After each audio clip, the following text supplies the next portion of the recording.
Em 2021, o Rio Grande do Sul pagou para o governo federal 58 bilhões de reais e só recebeu de volta 13.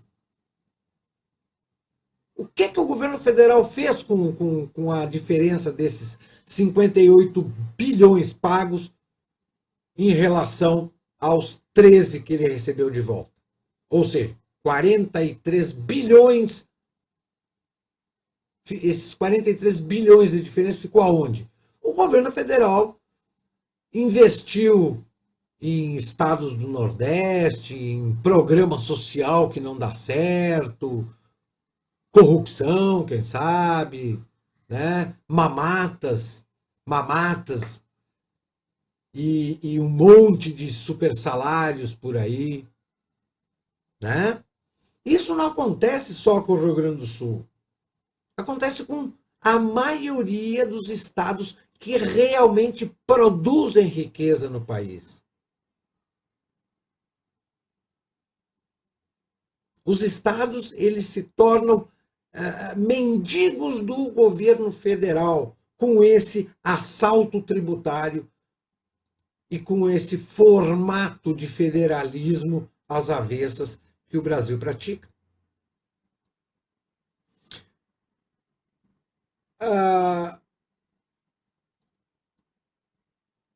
Nós temos, nesse momento de crise, porque essa tragédia ela vai gerar várias crises. Crises na saúde, crise econômica, crise social. Por quê? Já não tinha emprego. Agora, com menos atividade produtiva no Estado, vai faltar emprego. Nós tínhamos um problema de inflação. Né? A inflação está controlada? Médio. Não está tão controlada assim.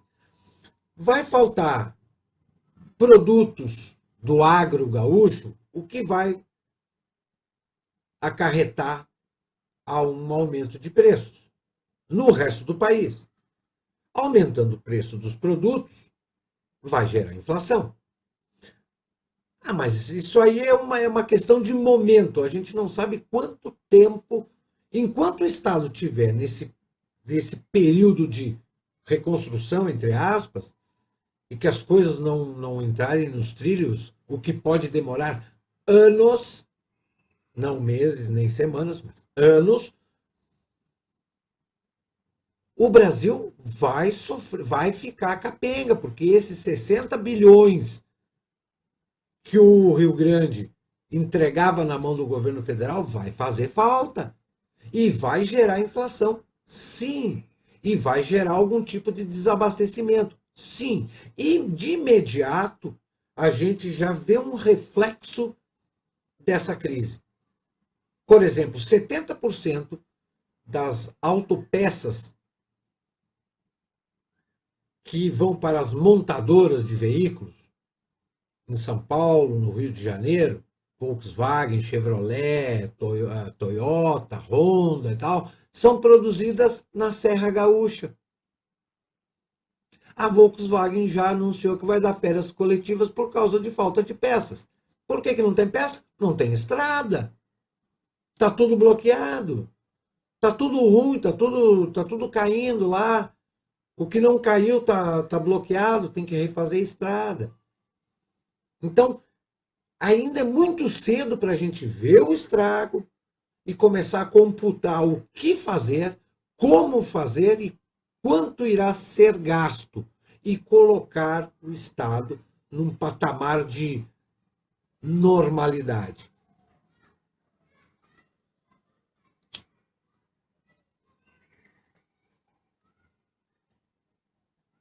Em se falando de política, mas o que? Eu estou de saco cheio de falar de político, porque político é tudo sem vergonha. Pois é.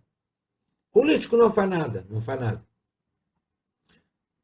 A política, por mais que a gente não goste, por mais que a gente tente virar as costas para ela está na nossa vida. Não adianta a gente não querer olhar para ela, viver com ela, analisá-la e participá-la. O problema é que ninguém gosta de política, mas é obrigado a votar.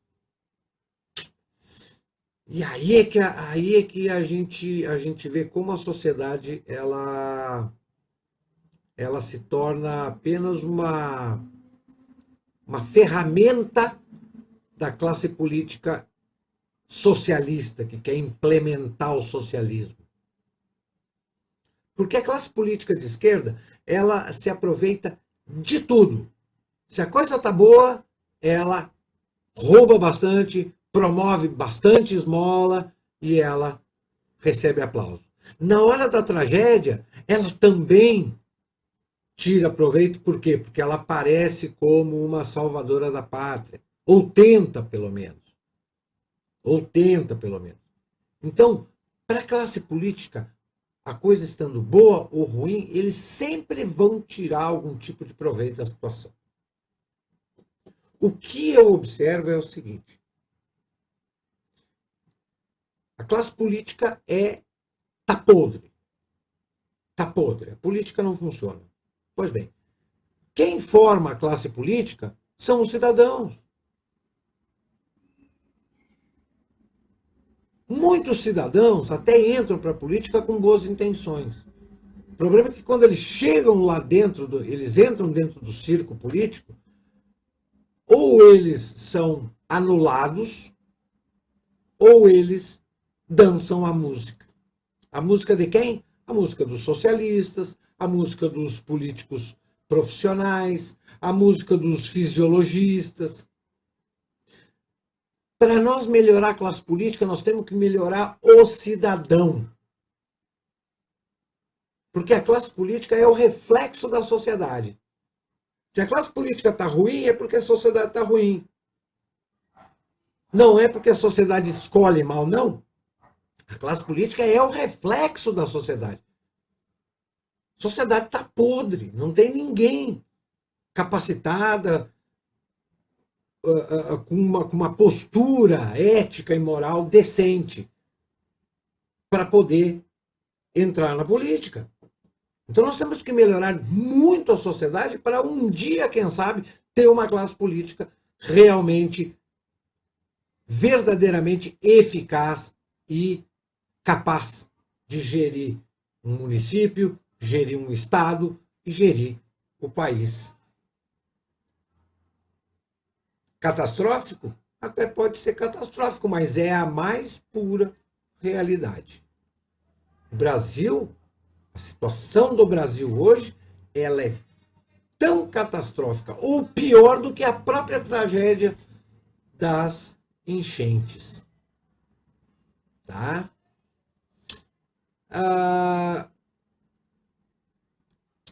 Deixa eu ver aqui. Eu vi uma nota que saiu hoje, que eu achei um tanto curioso.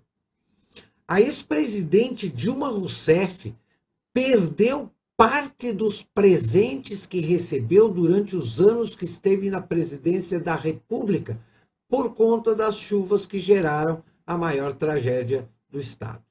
Os itens perdidos estavam guardados em um galpão do MST e foram atingidos pelas inundações. Em primeiro lugar, que eu saiba, todo presente recebido por um presidente, ele não pode ficar com ele, né? Pelo menos foi o que a esquerda disse em relação ao Bolsonaro. Tudo que o Bolsonaro recebia de presente era da União, era da presidência, não era da pessoa dele. Né? E segundo, guardado num galpão do MST. O MST é um movimento social sem CNPJ, mas com uma estrutura espalhada no país inteiro, a ponto da ex-presidente ter os seus pertences particulares, ou que deveriam ser os presentes da presidência, o poder dela, depositados no MST. São questões pequenas, não vai fazer diferença na tragédia, mas que a gente começa a observar, né? Quanta coisinha errada existe por trás desse cenário.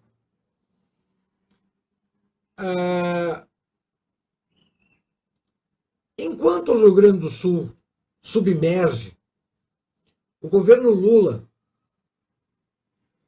quer aumentar os salários dos ministros do Supremo, nomear um presidente da Petrobras que priorize os projetos do presidente da República, que é retornar a obra da refinaria Abreu e Lima, lá em Pernambuco, e o complexo petroquímico do Rio de Janeiro.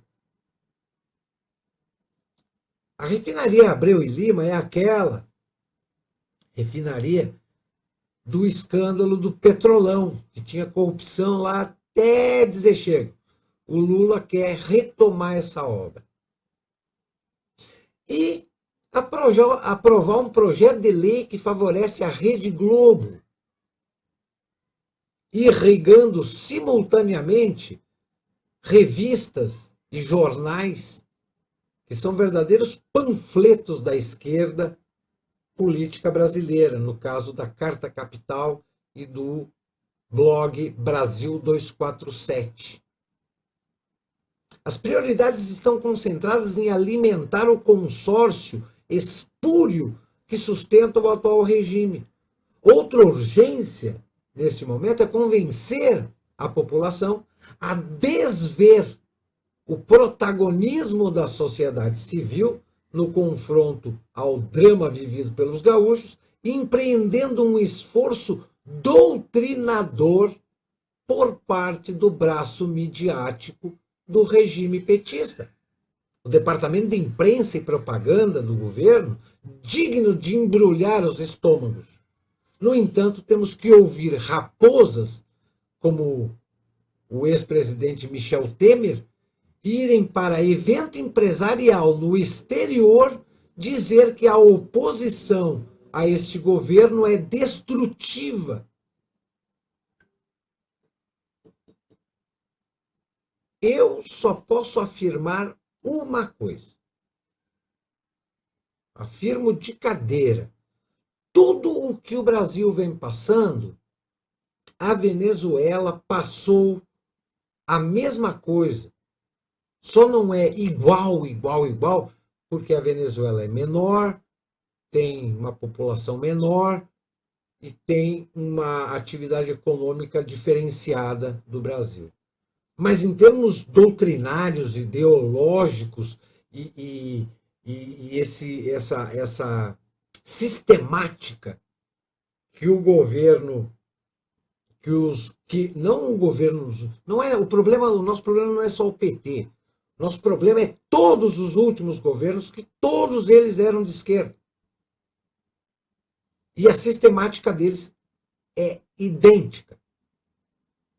Eles se dizem contrários na hora da campanha, mas quando eles chegam no poder, eles praticam as mesmas agendas, buscando o mesmo objetivo, que é transformar o Brasil numa república socialista. Assim como queria lá nos idos dos anos 60 o Carlos Marighella.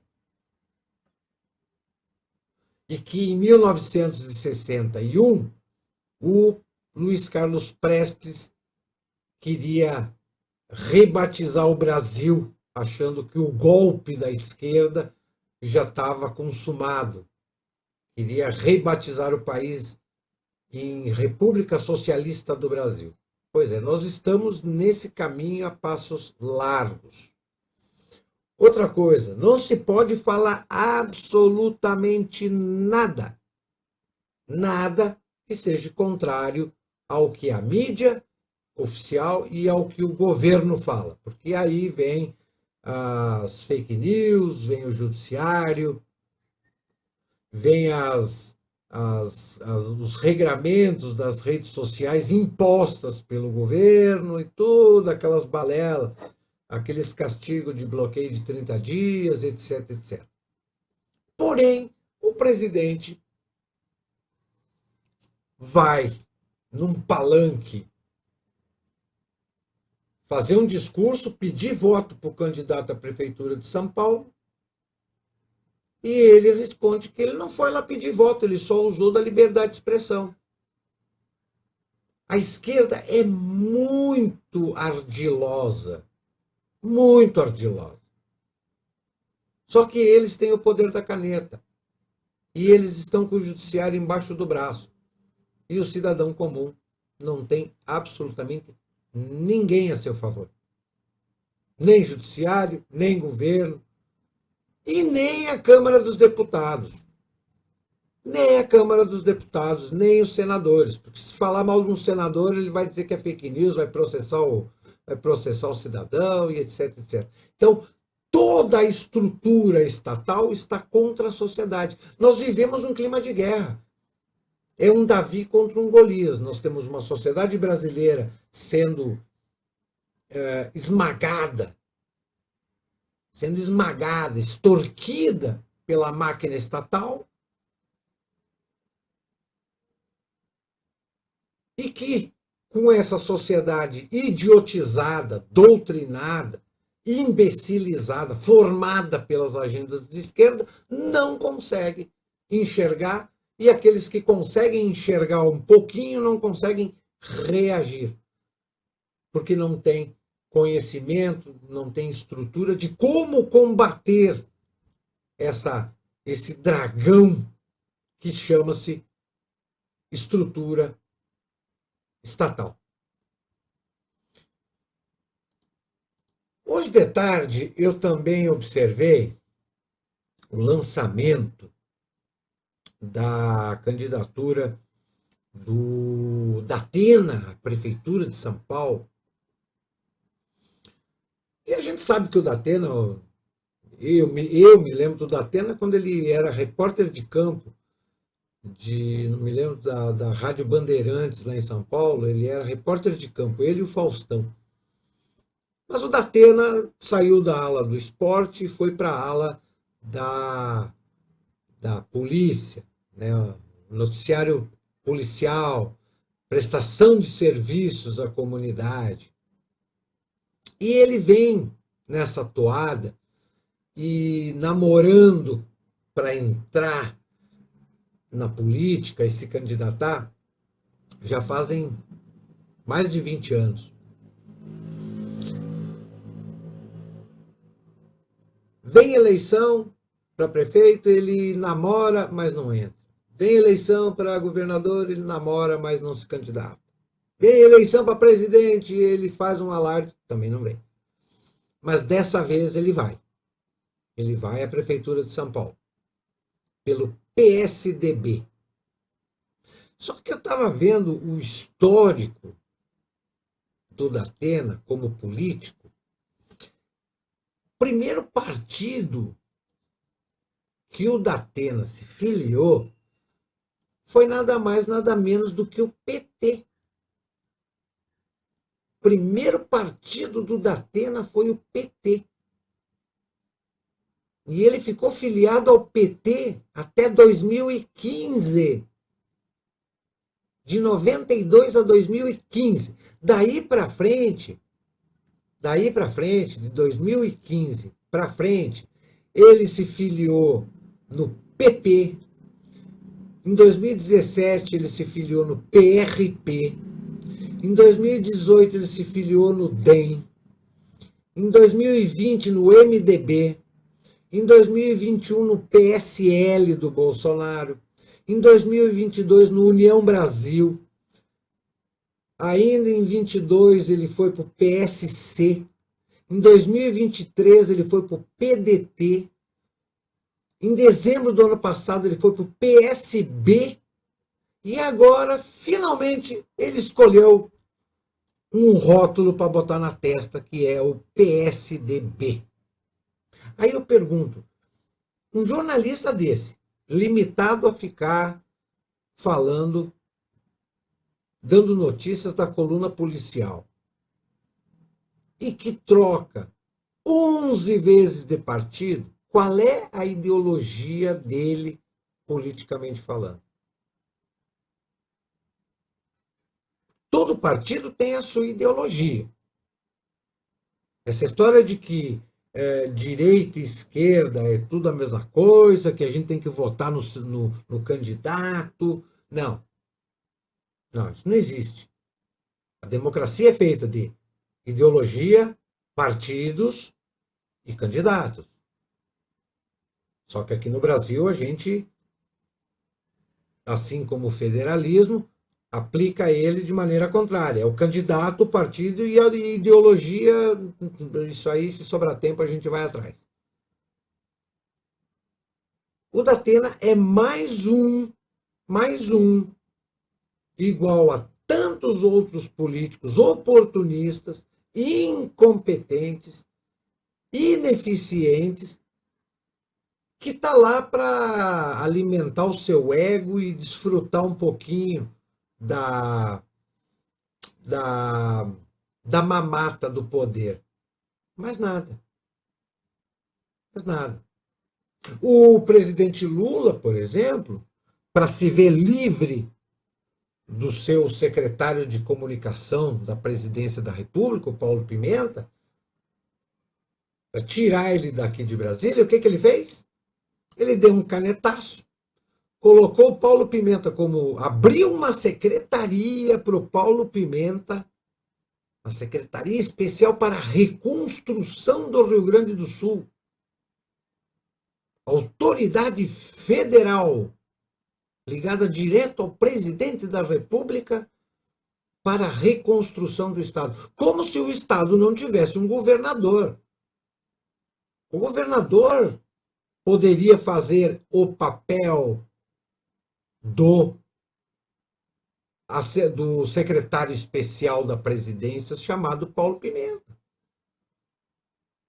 Só que o Lula não queria mais o Paulo Pimenta aqui. E aí, nessa de secretário especial de reconstrução do Estado, o seu Paulo Pimenta vai entrar em rota de colisão com o Eduardo Leite, que é do PSDB,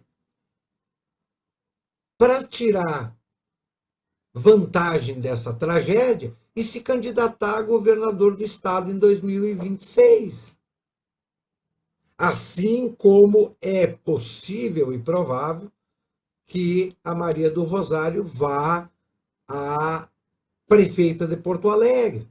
Eu ainda não vi muita agitação por parte dela com relação a essa candidatura. Primeiro, porque eu não estou em Porto Alegre para saber. E segundo, a mídia não está dando muito enfoque nesse quesito. Mas isso é momento para se pensar em eleição? Em articulação política? Criar secretaria? Vai resolver, vai ajudar no meio desse mar de lama que virou o Estado? Por óbvio que não. Tudo é uma grande politicagem. Tudo é uma grande politicagem. O que mais que eu teria para comentar a respeito desse momento trágico? Oposição. Se é que dá para chamar de oposição. Temos alguns deputados de oposição aí que eles gritam muito, xingam muito, criticam muito, mas também não fazem nada. Fica só na gritaria da rede social para eles ganhar views, para eles faturar com visualização. Nós temos um deputado federal que é presidente de uma comissão na Câmara importantíssima. A última coisa que... Quer dizer, ele nunca fez um vídeo para falar sobre a presidência dessa comissão e da pauta importante que ele preside nessa comissão. Mas Todo dia ele está batendo pau no PT, nos deputados do PT, no senador do PT, no Lula e tal. Quer dizer, os nossos políticos de oposição, eles se limitam a criticar quem está no poder. Mas eles próprios não têm competência e não têm conhecimento e não têm eficiência para estar no cargo em que eles estão. Mas eles foram eleitos. Eles são o reflexo da sociedade. Eles são os representantes do povo. Eles não chegaram lá à toa, a sociedade colocou eles lá. A culpa não é deles não estar fazendo nada. A culpa é da sociedade que está pobre. E se não está pobre, está podre. Que só manda para a Câmara, para o Congresso Nacional, o que não vai fazer diferença nenhuma. Uma outra questãozinha para a gente só dar uma recordada. Há pouco tempo atrás, saiu uma manchete no jornal dizendo assim: avião da FAB com doações do MST à faixa de Gaza pousa no Egito. Quando foi para mandar doações do MST para a faixa de Gaza, os aviões da FAB estavam prontinhos. Não tinha hora para levantar voo. Em compensação, quando foi para FAB e para Portugal buscar algumas toneladas de doações feitas pelos portugueses para a nossa tragédia gaúcha, me vem o representante da FAB e afirma que buscar doações em Portugal é contraproducente. Quer dizer que é aquela coisa. Quando é para fazer aquilo que o governo quer, que a esquerda acha certo, aí pode. Quando é para ajudar o cidadão que sustenta essa estrutura draconiana do governo, aí é contraproducente. É 2 pesos e 2 medidas. E assim a gente vai indo, 2 pesos e 2 medidas. Todo mundo procurando um culpado, um responsável, achando uma justificativa, mas ninguém para olhar e analisar racionalmente, friamente, quais foram as causas, quem são os responsáveis e como é que a gente pode atingir um patamar de melhorar esse cenário, pelo menos a médio prazo.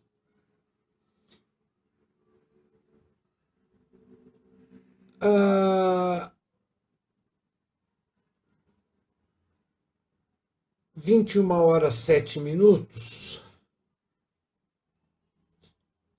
Deixa eu ver se eu tenho mais alguma nota aqui que eu deixei em separado para comentar hoje.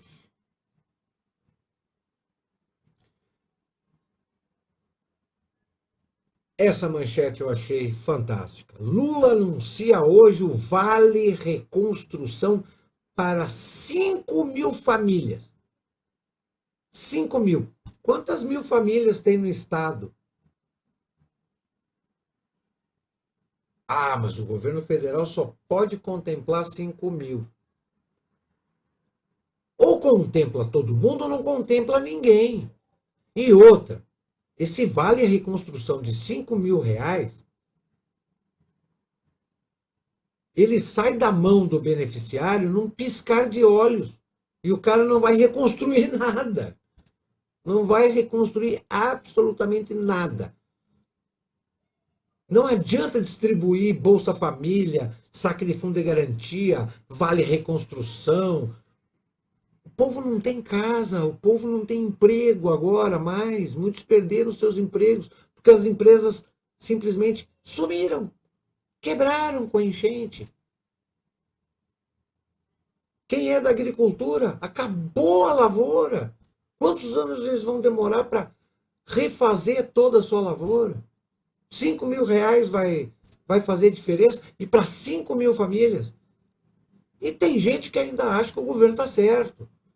Ainda acha que é o melhor governo do planeta, é o governo do Lula. A minha questão não é o Lula. O problema é a capacidade intelectual, a capacidade e a eficiência que os políticos de esquerda não têm. Eles não têm capacidade e não são eficientes. O governo federal vive de arrecadação, ou melhor, de extorsão fiscal, mas trabalha com o caixa da União como se ele fosse um banco, ou como se o governo federal fosse um agiota. Eu estou te dando, mas eu vou te cobrar juro. Eu estou te dando, mas eu estou te ajudando, mas tu vai ter que me pagar em tanto tempo. O Caixa da União, ele é usado como se o governo fosse uma empresa. Vamos administrar o caixa dessa empresa. E não é nada disso. Isso mostra o quê? Ineficiência, incompetência, falta de conhecimento e, principalmente, eles aplicam as suas agendas socialistas na economia e na política e na gestão do Estado. Tanto o PSDB como qualquer outro partido que está aí, todos eles praticam a cartilha de Keynes para a economia, que é o quê? Gasta muito, fica devendo, te enterra em dívida e trata a máquina do Estado como uma empresa capitalista. Enquanto nós continuar desse jeito, o Rio Grande não vai ser reconstruído a curto prazo e o Brasil também não vai sair desse atoleiro que nós nos enfiamos há décadas. Há décadas. 21h11. O Bunker Podcast de hoje foi um pouquinho mais longo do que o normal, mas espero que ajude para esclarecer alguns pontos aí sobre esse momento e essa realidade que não só o Rio Grande do Sul está passando, mas que o Brasil inteiro está passando, já que o país inteiro está envolvido nesse cenário. O Bunker Podcast dessa quinta volta na próxima quinta-feira com novas pautas, esperando ter boas notícias sobre esse momento de crise e outros temas de interesse geral dos nossos espectadores. Uma boa noite a todos e até lá.